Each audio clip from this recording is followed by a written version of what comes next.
논어 16편은 계시편입니다. 이 계시편은 논어 중에서도 그 체제가 아주 특이합니다.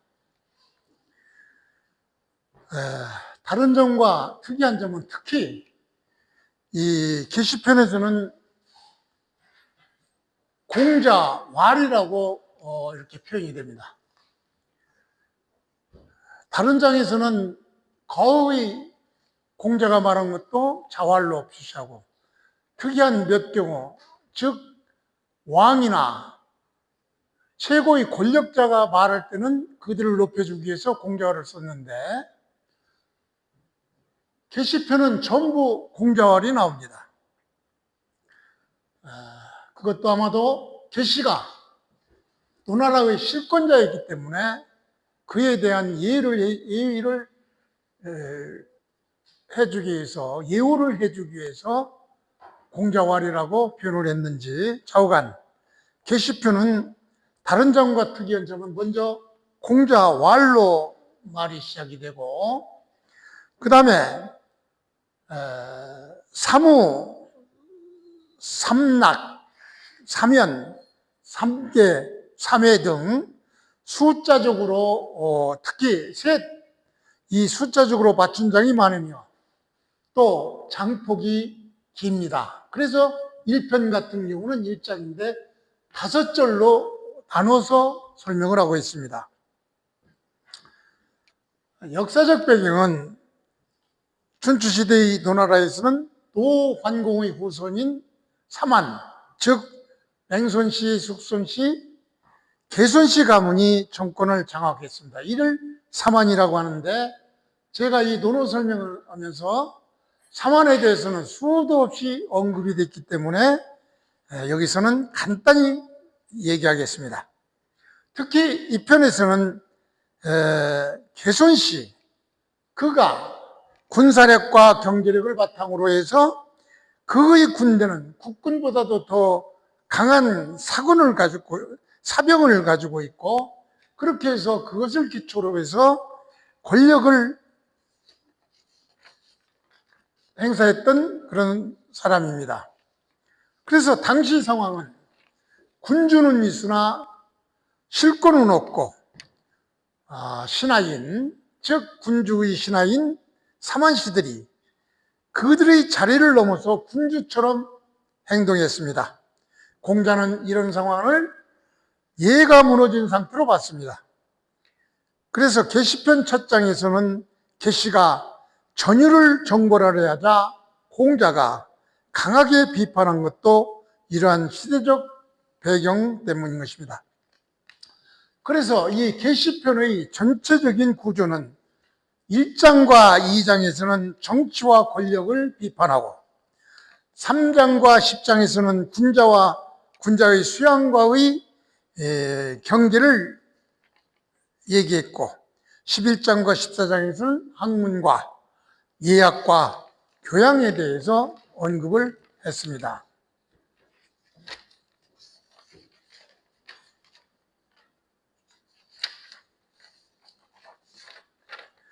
계시편의 핵심 정신은 무너진 정치 현실 속에서, 즉 왕의 권력을 월권한 사만씨, 그들 때문에 정치 현실이 아주 이상하게 됐죠. 그러한 무너진 정치 현실 속에서 군자는 예와 덕을 지키며 자신을 수양해야 된다, 이런 정신이 들어가 있는데, 공자는 노나라의 현실을 보면서 권력보다는 덕, 무력보다 예, 이익보다 의, 지식보다 인격을 강조하였습니다.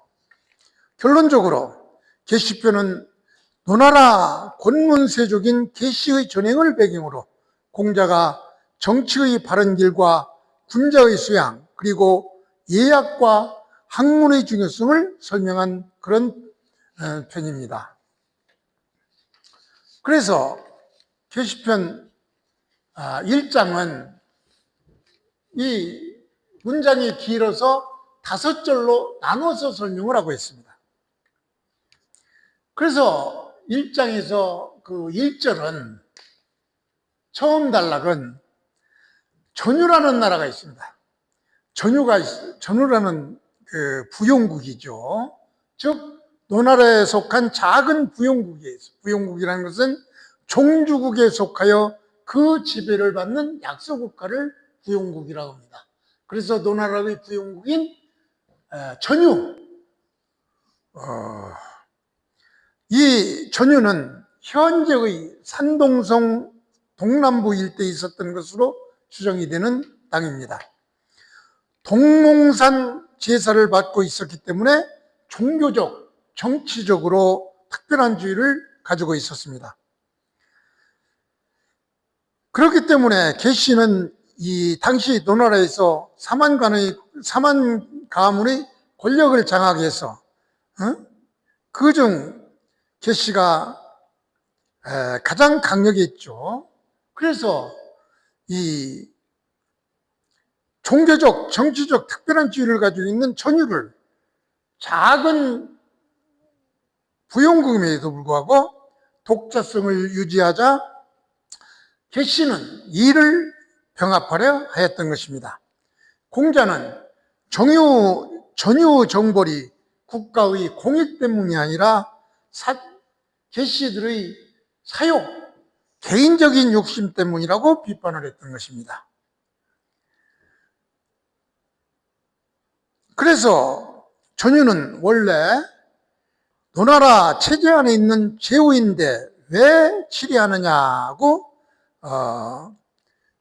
계시들이 전유를 치리하자 이렇게 비판을 했고, 또한 염유가 계시의 신하로서 계시가 전유를 치리하는데도 불구하고 이것을 막지 못한 것에 대한 책임 추궁을 했던 것입니다. 그래서 여기서 잠깐 그 전유라는 나라, 전유, 요에 대한 설명을 조금만 보충해서 해드리겠습니다. 원래 주나라는 제로의 주왕이 있습니다. 주왕, 천자죠. 그러니까 천자가 임명한 제후, 즉 이 제후국들은 바로 노나라, 제나라, 진나라, 우리나라 등이 제후국가지죠. 그리고 이 제후국 속에 바로 부용국인 전유가 있습니다. 이때 노나라의 이 전유국인 전유, 이것을 말하는데, 이 전유는 노나라 입장에서 보면 노나라도 제후국이고 전유도 옛 봉건질서의 작은 봉국인 것입니다. 그러나 현실 정치에서는 노나라는 그 위에 있고 전유는 그 밑 한 단계 아래에 있습니다. 그래서 전유를 노나라 부용국이라고 칭합니다. 그래서 이 전유는 사실상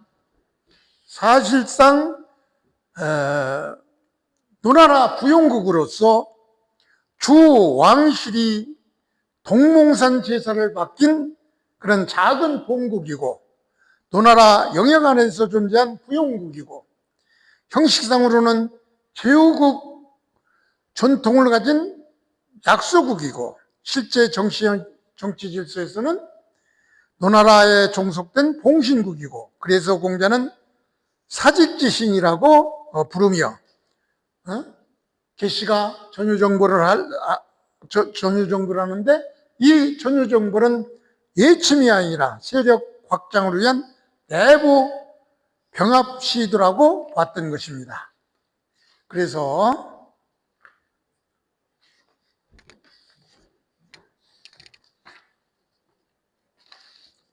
주나라의 봉건질서의 명분인 예를 무너뜨리는 계시의 권력 확대를 비판한 장이 바로 1장입니다. 그래서 이것을 기초로 해서 1장 1절을 먼저 해석을 해보겠습니다.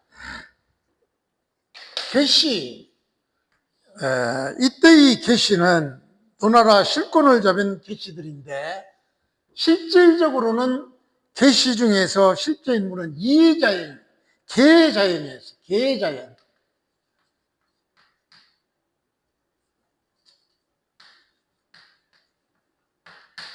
실질적으로는 계자연이죠. 그래서 계자연이 장벌 영유, 염유, 계로, 견, 공자, 공자왈.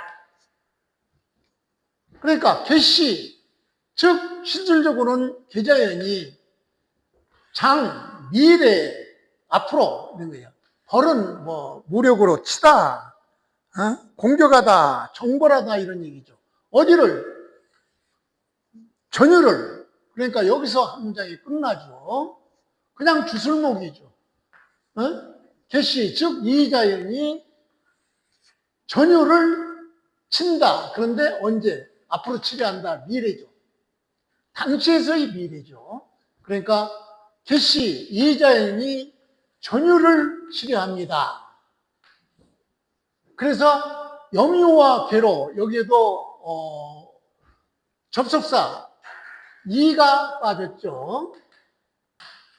염유와 계로 두 사람이죠. 두 사람이 봤다, 아련했다 이런 얘기죠. 스승이니까 봤다. 누구를? 공자를 봤다. 이런 공자를 아련했다. 그러면서 말하기를, 그러니까 여기서는 공자왈이라고 해서 공자가 말한 것이 아니라 바로 염유와 계로가 말했다 이런 얘기예요. 공자를 보고 염유와 계로가 말하기를 했죠. 뭐라고 했느냐? 계시 장유사 염유. 여기서 한 문장이 끝나죠. 계시, 즉 이자연이가 염유의 유사, 이를 벌리려고 한다. 이를 염유를 쳐서 침략하려 한다 이런 얘기죠. 응? 그 당시에서 바로 미래. 그러니까 계시가 염유를 쳐서 정벌하려고 합니다. 이렇게 계로와 염유와 계로가 공자에게 얘기를 했죠. 그러니까 이거는 공자에게 지금 얘기한 얘기죠. 이렇게 오랜만에 스승을 보고 뭐라고 보고를 했느냐? 계시, 이자연이 염유를 지금 치려고 하고 있습니다. 이렇게 얘기를 하니까 공자가 말하기를 구야. 여기서는 염유죠. 염유야. 문의 이시과여. 여기서 문의 여, 이게 하나의 수거입니다.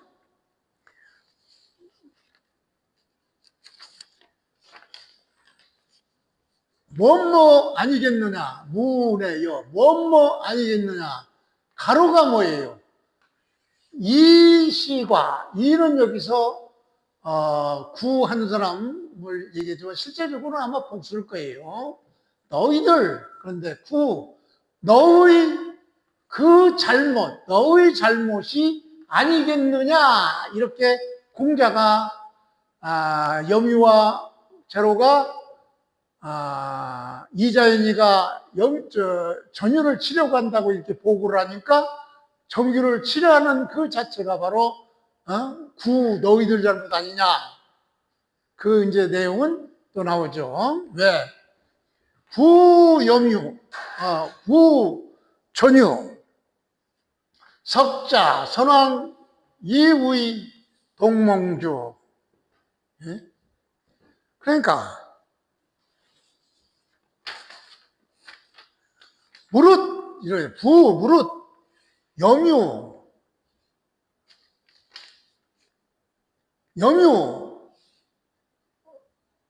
전유. 석자는 옛날이죠. 옛날 선왕이니까 옛날 주나라의 성왕들이죠. 옛날 주나라의 성왕들이 전유를 이의, 뭐뭐 삼으러 간다. 뭘 삼으러 간다? 동몽주로 삼으려 간다. 동몽주는 동몽산 제사의 주관자예요. 주는 제사의 주관자로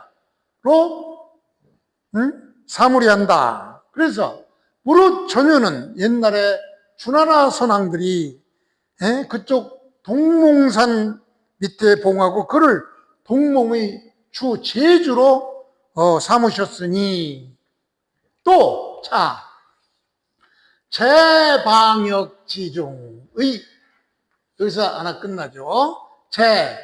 전유가 위치하고 있는 위치를 얘기하는 거죠. 어디 있냐? 방역. 노나라, 방은 여기서 노나라지. 노나라의 영역, 국경 내의 가운데. 그러니까, 노나라 영토 안에 있다. 이런 얘기죠. 뭐가? 전유가. 전유는 노나라의 영토의 가운데 있고, 이런 얘기죠. 그래서 사직시냐. 즉, 사직은 국가죠. 노나라죠. 노나라의 신, 지신, 지자가 빠졌는데,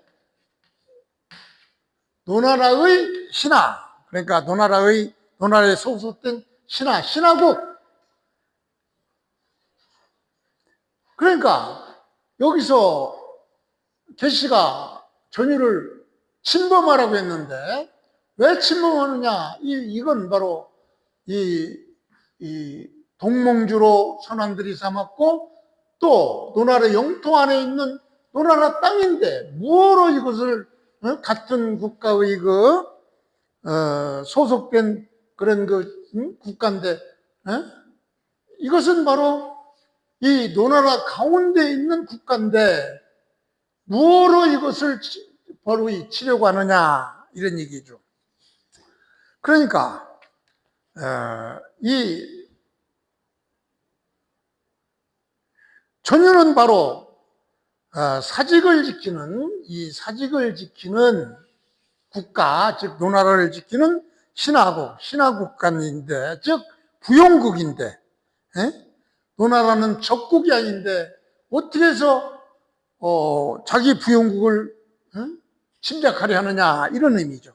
그래서 노나라 체제 안의 부용국인데 무엇으로 치느냐? 하위 무엇 때문에 자기의 국가를 그렇게 정벌하려 하느냐? 도대체 칠 이유가 뭐가 있느냐? 여기까지가 바로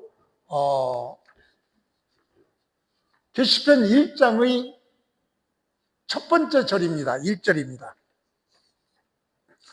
그래서 계속 반복되지만 전유는 노나라에 속한 작은 부용국이었죠. 현재 산동성 동남부 일대에 있었던 것으로 추정이 되는데 이 전유는 동몽산 제사를 맡고 있었기 때문에 종교적, 정치적으로 아주 특별한 지위를 갖고 있었다고 했죠.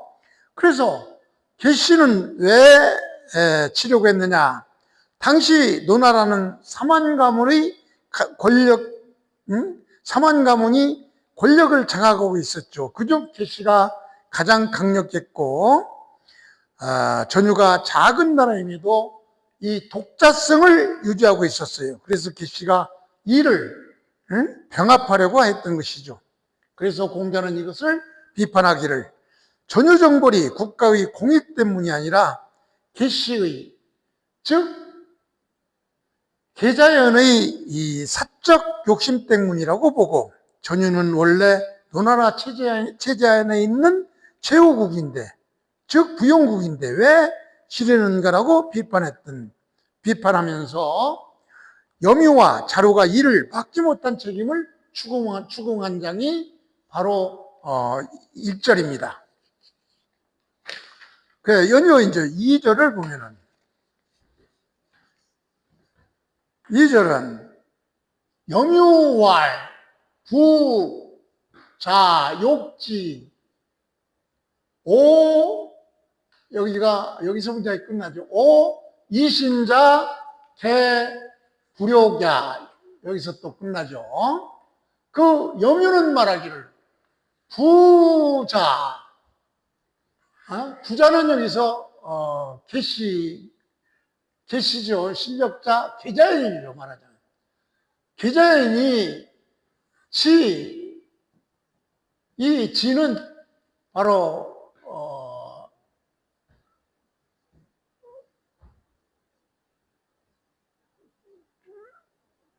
바로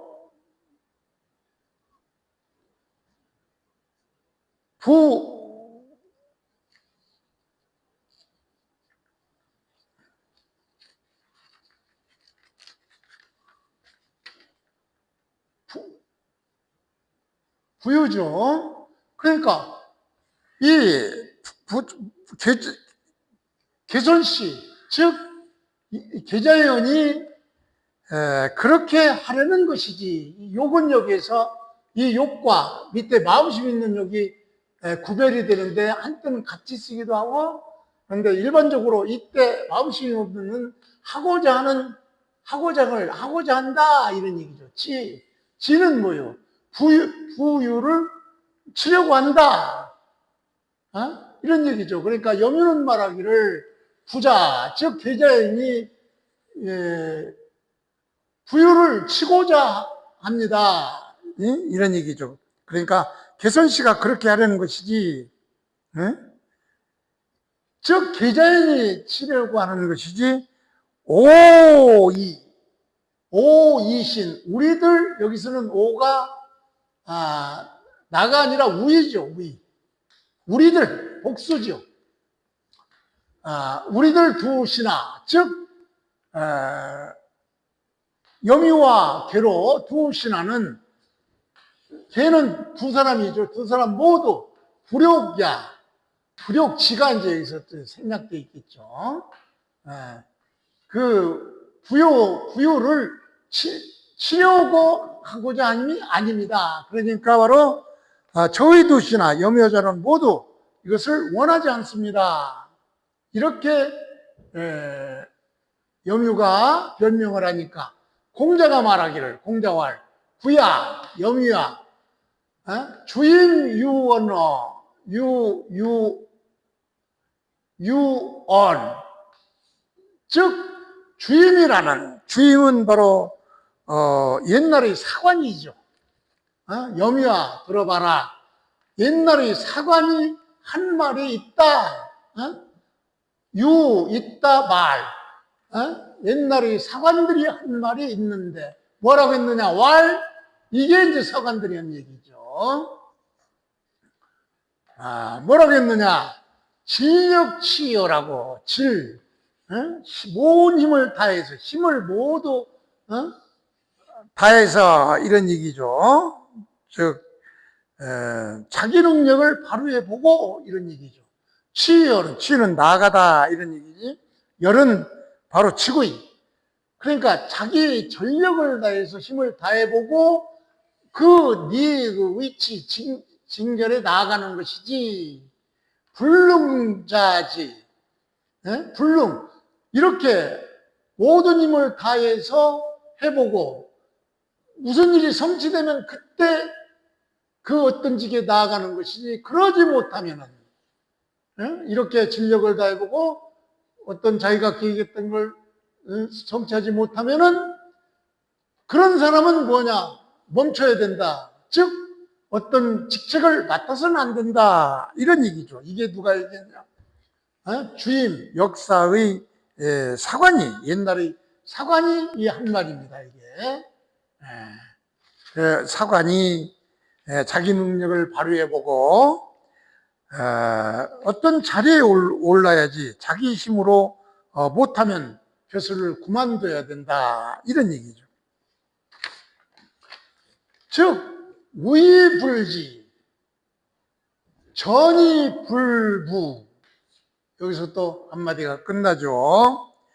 위불부, 위태롭다. 위태로운데 부지, 붙들다. 이게 위태로운데 붙들지 않는다 이런 얘기죠. 어린애가 강가에서 강으로 이렇게 빠지려고 이렇게 위태롭고 있는데 그 어린애를 붙들지 않는다 이런 얘기죠. 위험스러운데 그 위험을 위태롭게 기우는데 바로잡지 못하고, 저는 이게 넘어지다 이런 얘기. 넘어지려는데 부추기지도 못하고 넘어지는 사람을 잡아서 넘어지지 않도록 붙들어야 되겠죠. 그 넘어지는데 부축해서 일으키지 못하고, 즉,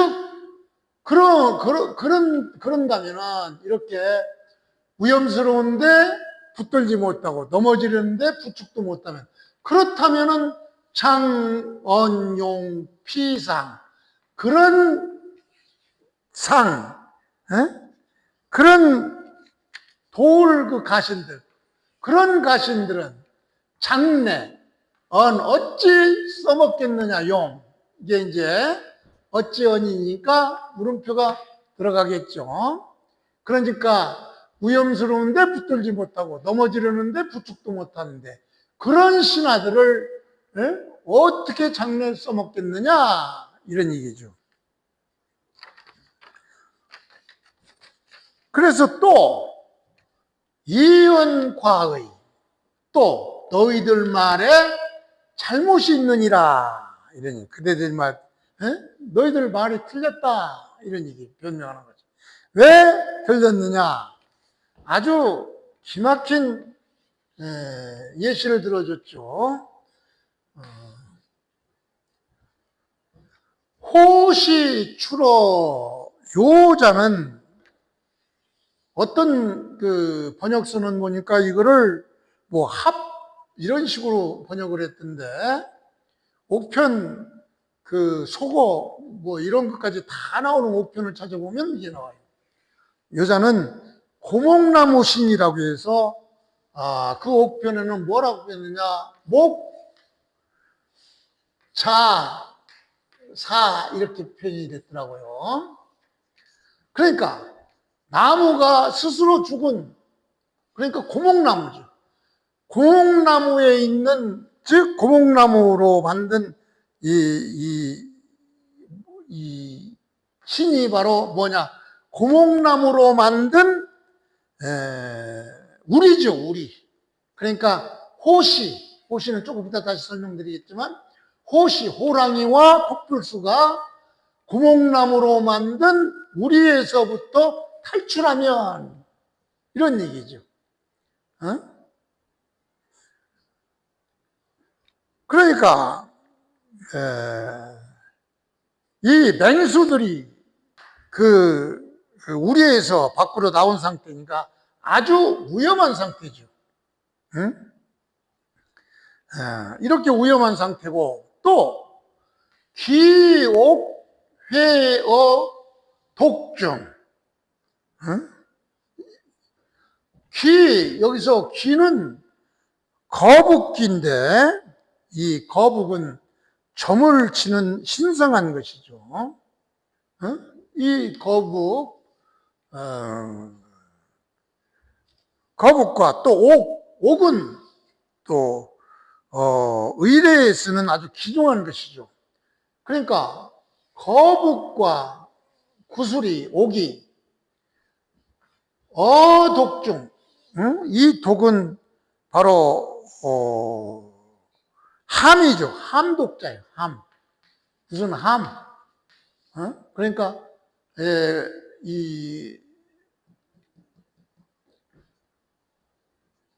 거북귀나 거북의 그 점치는 거북이 그 가죽이거나 그 구슬, 귀중한 옥구슬, 이것들이 이 함 속에서, 보관되어 있는 함 속에서 훼손되면, 이런 얘기죠. 훼손되면 시수치과, 그 책임은 누구의 잘못이란 의문부사니까 말이냐, 이런 얘기인데, 이 뒷부분이 조금 어렵죠. 예를 들어서 이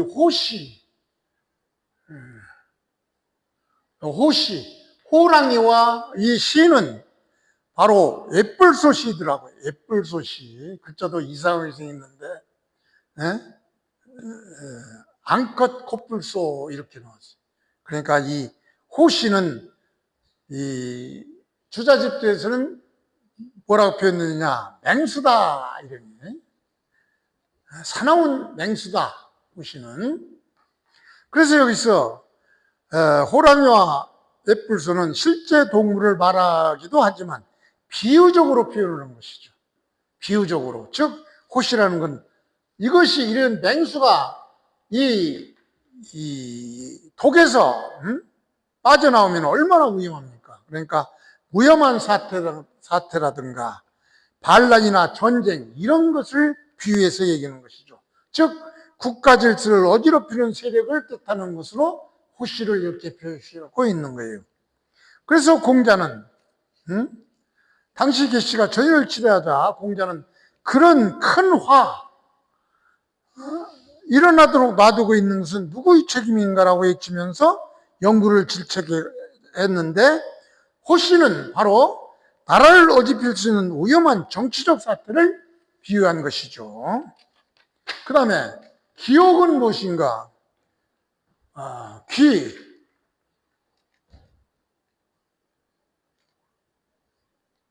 기는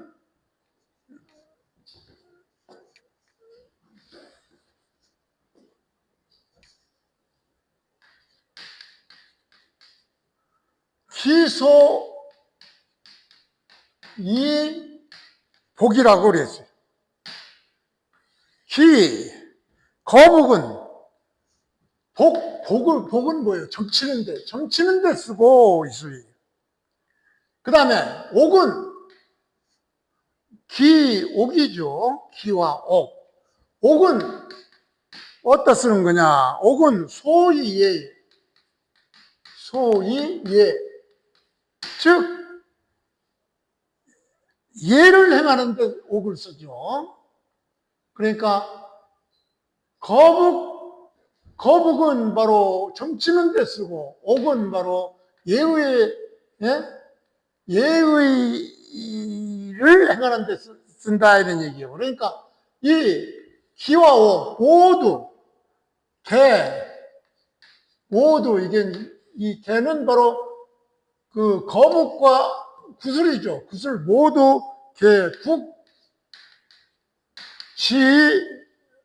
보야 이랬어요. 이거 두 개는 전부 국가의 보물이다 이런 얘기죠. 즉 거북 껍질은 고대 국가에서 제사나 국가 중대사, 전쟁, 천명을 점칠 때 쓰는 그런 물건이에요. 따라서 국가의 신성한 제도를 상징하는 것이 바로 거북이죠. 그리고 옥은 제사나 조회나 외교나 책봉할 때 예로 사용하지. 따라서 국가의 예약 질서와 운명을 상징하는 것들이죠. 그러면 왜 공자는 이 거북과 옥을 비유했느냐? 공자는 영구에게 전율을 공격하는 것은 잘못이다 이런 얘기죠. 그렇게 하면서 신학의 책임을 비유적으로 설명한 것입니다. 그러니까 예를 들면 그래요. 맹수, 즉 호시가 그 우리를 탈출했다. 우리를 탈출했다. 또 기옥, 국보가 상자 안에서 훼손됐다. 그러면 누가 책임져야 되냐? 그 관리자가 책임져야 된다 이런 얘기죠. 마찬가지죠.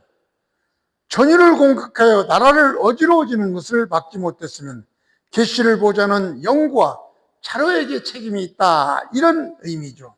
그래서 공자의 의도는 나라에 화가 생기거나 국가의 보배로운 질서가 무너졌다면 그것은 이를 관리하고 보좌하는 자들이 책임이다. 보좌하는 자들이 힘을 다하여 직책을 수행하고 하지 못하겠다면 물러나야 한다 이런 얘기죠. 이것과 연결해서 신하의 정치적 책임을 강조하는 아주 유명한 기절이죠. 그래서 이 작의 핵심은 공자의 논리가 매우 엄격합니다. 즉 신하는 군주의 잘못을 바로잡아야 한다. 바로잡을 수 없으면 그 직책에서 물러나야 한다. 잘못을 막지 못하면 책임을 윗사람에게 돌릴 수 없다. 이런 얘기죠. 즉, 부유를 침략하려고 하는, 전유를 침략하려고 하는 계좌인의 그런 잘못한 책임을 계좌인에게만 돌려서는 안 된다. 이런 얘기예요. 계좌인을, 즉, 계시를 보호자는 염유와 계로, 이 두 사람의 이 존재 이유는 바로 그 군주가 위태운 길로 갈 때, 옳은 길로 가도록 이렇게 안내하는 거, 위태로운 길로 갈 때 그를 막는 거, 이게 바로 보필자, 즉 계자인을 보필하고 있는 염유와 계로의 그런 책임이 아니냐, 이런 얘기죠. 그래서 이 장은 단순한 전유 정보를 논하는 것이 아니라 권력자의 잘못에 대하여 참모하시나도 공동 책임을 진다, 이런 얘기죠. 공자의 정치를 보여주는 대표적인 구절입니다.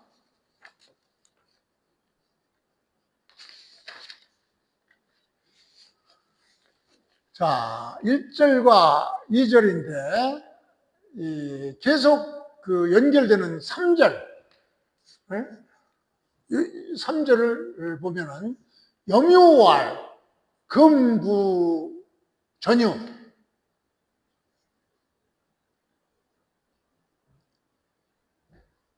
고의 근업이 영불치. 염유는 또 말했죠. 뭐라고 했느냐? 지금 무릇 염유를 치지 않으면, 이런 얘기죠. 지금 전유는 치지 않으면이 아니라 염유에 대한 설명이죠. 자꾸 한자가 헷갈려가지고 오는데, 전유를 설명해요. 염유가 무릇 전유를 지금 설명하고 있는 것이죠. 친다 이런 얘기가 아니라, 전유는 어떤 상태냐? 고의 근업이, 고는 이게 전유가 성곽으로 되어 있는 어떤 되어 있는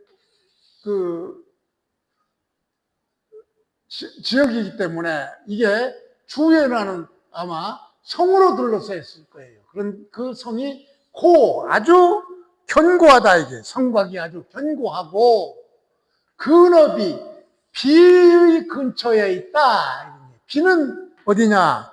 계시의 도읍이죠. 계시의 중요한 정치적 근거지죠. 그러니까 염유가 지금 전유를 설명하기를, 그러니까 지금 우리 전유는 어떤 위치에 있느냐? 아주 성곽이 견고하고 그 계시의 중심지인, 주요 근거지인 비에 아주 가까운 데 있다. 그래서 지금 그것을 취하지 않으면은 무슨 일이 벌어지느냐? 후세에 진날에 필요 자손 반드시 뭐가 된다. 뭐가 되느냐? 자손, 그 후손들의 걱정. 그러니까 후세에 나중에 반드시 후손들의 걱정거리가 될 것이다, 이런 얘기죠. 그러니까 뭐가 된다. 된다의 수로의 목적어는 자손우죠. 자손의 걱정거리가 될 것이다. 그러니까 앞으로 이게 전유 때문에 후대 자기들 후손들이 많이 걱정이 될 거니까 이걸 미리 치자, 이런 논리를 합법화하기 위해서 지금 합리화하기 위해서 지금 말하는 것이죠. 그러니까 공자가 이렇게 염유가 아주 지 나름대로 어떤 논리를 펴서 말하는 것을 듣고 공자는 부. 이 부는 바로 이 염유가 말한 이런 얘기들이죠. 이런 얘기들, 즉 염유는 성이 견고하고 그 계식의 중심 지역인 비에 가까우니까 지금 치지 않으면은 나중에 자손들이 위험스러우니까 지금 쳐야 된다라고 말하는 그런 것, 그렇게 말하는 것들이 공자는 싫다 이런 얘기죠. 응?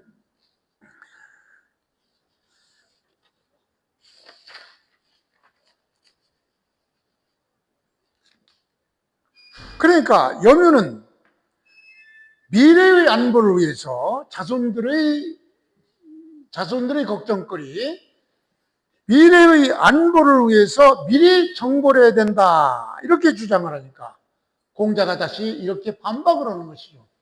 그렇게 말하는 것이 진짜 싫다 이런 얘기죠. 밉다 이런 얘기죠. 군자는 너희들 저런 태도를, 이렇게 그럴싸한 말을, 저런 태도를 아주 싫어한다, 미워한다 이런 얘기죠.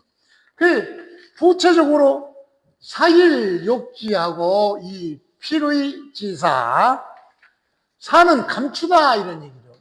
war은 말하기를 감추다 이런 게, 욕지는 바로 그것을 갖고 싶어하는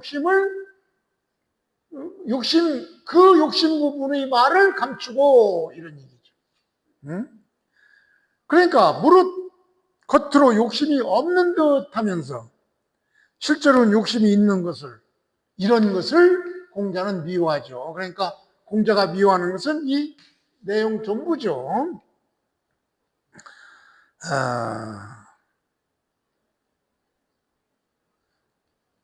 그러니까 이 얘기는 바로 실제로는 탐내면서 욕심을 말하지 않는 그 이중인격자죠. 표리부동한. 그러면서 이 필의지사, 만들다, 사는 변명거리, 명분을 그럴듯한 명분을 만들어낸다 이런 얘기죠. 그러니까 이렇게 그 욕심을 숨기고 그걸 말하지 않고 적당한 그 핑계거리를 만들어내는 그런 이중인격자, 이런 것을 공자는 싫어한다 이런 얘기죠. 그래서 전체적으로 염유는 전유를 공격하는 장래의 위험을 제거하기 위한 것이다 이런 얘기죠. 왜? 자손들의 염려가 되기 때문에 이것을 미리 좀 제거하자 이렇게 말하지만 공자는 그것은 변명일 뿐이다 이런 얘기죠. 실제로는 전유의 땅을 탐내는 것이다 라고 깨뜨려 본 것이죠. 그러니까 즉 욕심 때문에 하는 일의 정의나 안보라는 이름으로 포장하지 말라 이런 경계를 얘기하는 것이죠. 그래서 지금까지 제1장의 1절과 2절과 3절을 대충 왔는데 그 흐름을 보면은 처음에 계시가 즉 계자연이 점유를 치라고 하죠. 그러니까 공자는 전유는 바로 노나라의 사직인데, 노나라 땅인데 사직을 지키는 신하인데 왜 치냐고 이렇게 왜 점유를 치느냐고 이렇게 책임 회피를 하죠. 비난을 하죠. 그러자 염유는 우리가 원하는 것이 아니다. 점유를 치려고 하는 것은 바로 계자인의 욕심이지 우리가 아니다 라고 말하자 공자는 신하라면 잘못을 진력취열 불능자지, 잘못을 막아야지. 잘못을 막지 못하고 그냥 그치게 있느냐 이렇게 얘기를 한 것이죠. 그러자 또 염유는 미래를 위해서 미래 위험을 막기 위한 것이라고 또 변명을 해야 되죠. 그러니까 공자는 그것은 욕심을 감추기 위한 어떤 명분에 불과한 것이다라고 이렇게 그 흐름이 바로 이런 것이죠. 따라서 이 부분의 핵심은 사사로운 욕심, 이것을 공적 명분으로 포장하지 말자. 이러한 것은 바로 공자의 정치윤리와 참모는 권력자의 잘못에 공동 책임을 져야 된다, 이런 얘기죠. 즉 여기서 결과적으로 계자연이 전율을 치려고 하는 거, 이걸 치려고 하는 이게 계자연이 정범이라면 이걸 막지 못하고 가만히 방관하고 있는 염유와 계로는 바로 방주범이죠. 그래서 이 공범으로 처벌이 되는 것이죠. 이렇게